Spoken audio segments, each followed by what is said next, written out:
ছাড়বো না আমি, কেউ এখানে বাঁচবে না।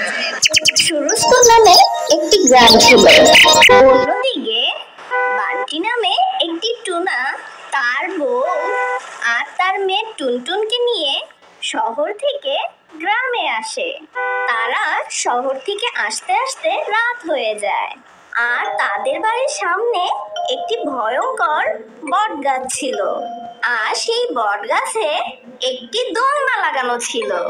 সেদিন রাতে টুনটুন তার ঘরের জানালা দিয়ে সেই গাছের দিকে তাকিয়ে দেখে সেই দোলনাটাকে। টুনটুন ওই দোলনাটাকে তার জানালা থেকে দেখে টুনটুন বলতে লাগলো, আরে বাহ, এখানে কি সুন্দর একটা দোলনা, আমি এখনই ওই দোলনায় দোল খাবো। বাবা বাবা, দেখো না, এখানে কি সুন্দর একটা দোলনা আছে, তুমি আমাকে ওই দোলনার কাছে নিয়ে চলো না। না না টুনটুন, গ্রামে রাতের সময় বের হতে নেই। কিন্তু টুনটুন ওর বাবার কোনো কথা শুনে না।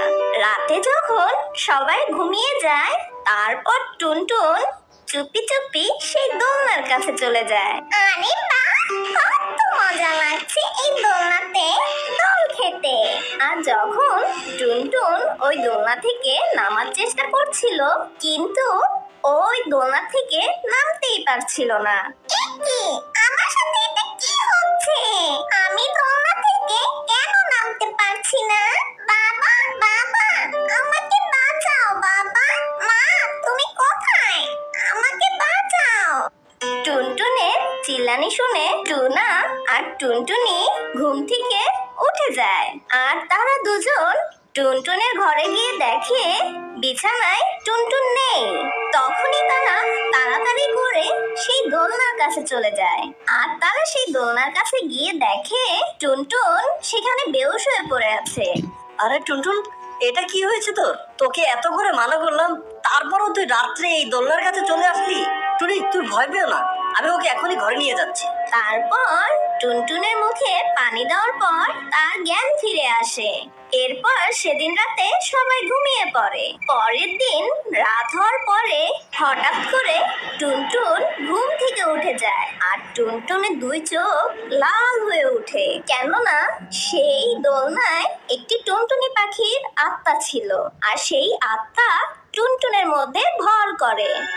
আর টুনটুন সেদিন রাতে সেই দোলনায় গিয়ে দোল খেতে থাকে। কাউকে আমি ছাড়বো না, কাউকেই ছাড়বো না আমি, কেউ এখানে বাঁচবে না, আমি কাউকে বাঁচতে দিব না। তখনই টুনার বাবা বান্টি ওকে সেই দোলনায় দোল খেতে দেখে, আর সে রাগ হয়ে বলতে থাকে, টুনটুন, আমি তোমাকে নিষেধ করেছিলাম না এখানে আসতে, কিন্তু তারপরে তুমি এখানে কেন এসেছো? টুনটুন, আমি তোমাকে কিছু জিজ্ঞেস করছি, তোমার কানে কি আমার কথা যাচ্ছে না? আরে টুনটুন, তোমার কি হয়েছে? রাত 12টার সময় কি কেউ দোলনায় দোল খায়? এই কথা শুনে সেই আত্মাটা টুনটুনের বাবাকে মারতে থাকে। আরে তোমরা কেন আমাকে এত বিরক্ত করছো? শান্তি মতন দোলনায় দোল খেতেও দিচ্ছ না, সরে যাও আমার সামনে থেকে, আমি তো এখন দোলনায় দোল খাবো। আরে টুনটুন, তোমার কি হয়েছে? তুমি এমন করছো কেন? টুনটুন, আমার মনে হয় তোমার কিছু একটা হয়েছে, আমাকে বলো। হ্যাঁ, ভুল তো তুই করেছিস, তুই এখানে এসে আমাকে বিরক্ত করে। এখন যখন তুই এখানে এসে পড়েছিস, এখন তো তোকে আমি বাঁচতেই দিব না। আর তখনই টুনটুনের মা সেখানে চলে আসে। এই টুনটুন, তুমি তোমার বাবাকে কেন মারছো? কি হয়েছে তোমার? এরপর দোলনায় দোল খেতে খেতে টুনটুন অজ্ঞান হয়ে যায়, আর তখন টুনটুন দোলনা থেকে নিচে পড়ে যায়। এরপর এসব ঘটনা দেখে টুনটুনের বাবা সন্দেহ করে টুনটুনের ভিতরে কোনো আত্মা প্রবেশ করেছে, আর টুনটুনকে রশি দিয়ে বেঁধে ঘরে আটকে রাখে। তারপর টুনটুনের বাবা একজন ঈগল কবিরাজকে নিয়ে আসে। সেই কবিরাজ ঘরে ঢুকেই ঝাড়ফুঁক শুরু করে দেয় আর টুনটুনের মাথায় একটি তাবিজ রাখে। আর ঠিক তখনই টুনটুনের ভিতরে সেই ভয়ানক আত্মাটা জেগে ওঠে আর সেই আত্মাটা বলতে থাকে, ছেড়ে দাও আমাকে। কে আমাকে এত জোর করে বেঁধে রেখেছে? আমি কাউকে ছাড়বো না। আমাকে ছেড়ে দাও। আমাকে যদি না ছেড়ে দাও, আমি সবাইকে মেরে ফেলবো। এই কবিরাজ, তুই এখানে কেন এসেছিস? এই, আমাকে কেন বেঁধে রেখেছিস? আর আমার কপাল থেকে এই তাবিজ সরিয়ে ফেল। আর সেই কবিরাজ যখন মন্ত্র পড়ছিল আর তখনই সেই টুনির আত্মার শক্তি কমে যাচ্ছিল। আর তখনই সেই টুনির ভয়ানক আত্মা চিৎকার দিয়ে ওঠে আর তখনই আশেপাশে যত আসবাবপত্র আছে সব ভাঙতে শুরু করলো।